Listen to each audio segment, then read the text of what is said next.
Joining us now is the author and director of investigations and research for Judicial Watch, Chris Farrell. Chris, welcome back to Victory News. Great to be with you. Thanks very much. All right, Chris, you saw it. Everyone loves a parade, but over $7 billion worth of U.S. equipment, and then we still give them financial aid. Now, Vice President Harris was asked on CNN about her involvement in the withdrawal decision from Afghanistan. Here it is. Afghanistan. Yes. Were you the last person in the room? Yes. And you feel comfortable? I do. Americans and allies were left behind. 13 flag-draped coffins were flown home. Should we feel comfortable if she's elected because she's comfortable? The Afghan debacle is probably the greatest military disgrace in our country since the Japanese were successful in launching a surprise attack on Pearl Harbor in Hawaii. It's an absolutely horrendous event. It takes 20 years of blood, treasure, lives, time, and just drags it through the mud. Countless American lives have been affected by our 20-year-plus war in Afghanistan, and the Biden administration, in a way that is unimaginable, has disgraced ourselves, our country, and the loss that we suffered. And the notion that they are claiming any kind of achievement or benefit or some kind of, positive spin on this is just unimaginable. And we can't focus enough on it because there's still no accountability for it. Right. No one's been fired. No one's been fired, and the world was watching that. Now, Let me ask you about many media outlets that are reporting a hacking group stole nearly 1 billion Americans' Social Security numbers and physical addresses from a company that protects us, providing background checks. How real of a threat is this to Americans? It's quite grave. Everyone needs to check and monitor very closely credit activity in particular. There's credit reports that you can order at least annually free to check and see what's going on. Sometimes banks offer the ability to sign up for any kind of notice of people drawing credit against your name using your SSN and your address. This just shows you the vulnerability of our systems in this country, in particular broad data sets that are out there. And this is a question of vigilance. People really need to pay very close attention so that their credit isn't ruined. Exactly. Now, Judicial Watch is reporting George Soros is trying to overhaul the justice system, spending at least $40 million to help elect 126 prosecutors and at least $77 million more to leftist nonprofits that issue those marching orders to those prosecutors. For those who don't know, quickly, who is Soros and is what he's doing legal?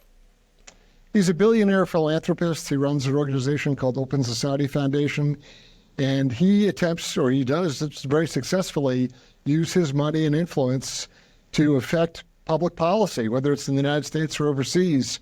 He's got a very aggressive agenda on everything from these left-wing prosecutors who let criminals go wild. We've seen the results of that in major cities. But he also funds very aggressive abortion policies.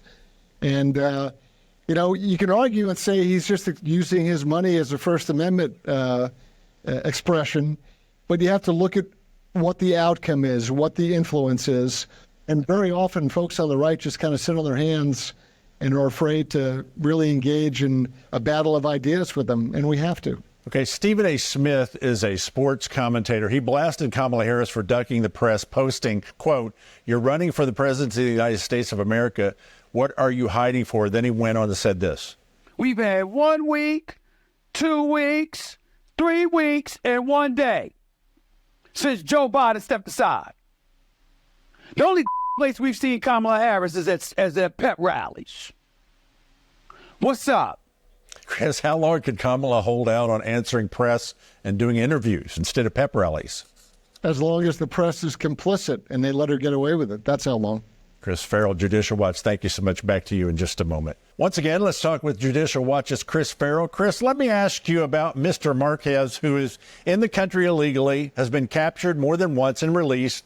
The last time he had a machete and a knife outside the Capitol. Are those normal Capitol tour items? Hardly. I mean, look, this administration has incentivized and created an entire system where millions of people will have entered the country illegally and are set free. And in large part, the cream of the crop is not entering the country. A lot of folks do come to the country looking for a new life and a better future, but also a lot of people come here because they see the American public as easy pickings, that there's a way to one way or another, through criminal means, start a new life here and kind of run on a rampage, and they know that there's little or no consequences legally, and we see that over and over. I mean, virtually every day there's a story from one of the larger cities about illegal aliens engaged in criminal, often violent activity, and they get a pass, they get a walk. So how many times do you have to see that before you figure out, oh, I can do whatever I want if I get there? Okay, let's stay with D.C. for a minute, Washington, D.C. For just a minute, if you can. For the second year in a row, the city you work in is voted the worst city in America due to the cost of living and crime. Is D.C. being misunderstood here or unfairly judged? Hardly. I mean, you didn't need to do the poll. You could have just asked me, and I would say it's more than the last 2 years. Washington, D.C. is a wreck, and the crime rate is out of control. The street violence, it's tough. It is not a fun or nice place to work. It really should be a shining example, right? It's the nation's capital. It should be the bright, shining example of what America's all about. And it's anything but that. In many places in the city, it looks like it's the consequence of a wartime operation.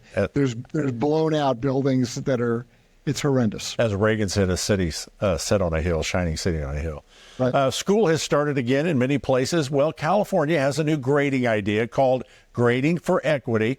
Under this rubric, students that miss class, that don't turn in their homework on time, score poor grades, receive a final grade similar to the student that does do all of these things. What can go wrong with that idea? Yeah, what a disservice, not only to the kids who are working hard, trying to do the best they can, but for these other kids who, for whatever reason, are not up to par. We should be grading for merit, right, based on performance and outcomes, not based on how we want to skew, figures and stats to make people feel good. The sad thing is, when they get done, when they go on in life, if they're not prepared, they're going to realize that the hard way. That'll show up in employment. That'll show up in family relationships.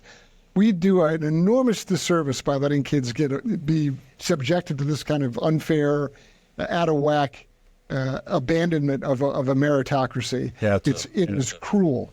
It's a participation trophy now in school, not just in soccer. Biden gets angry at the press as his handlers desperately try to kick them out of the room, ignoring the question on Hunter's corrupt foreign business deals. Here's what he said. My policies are working. Start writing that way, okay? My policies are working. Start writing that way. Is that why the economy is bad, that reporters are not writing about it?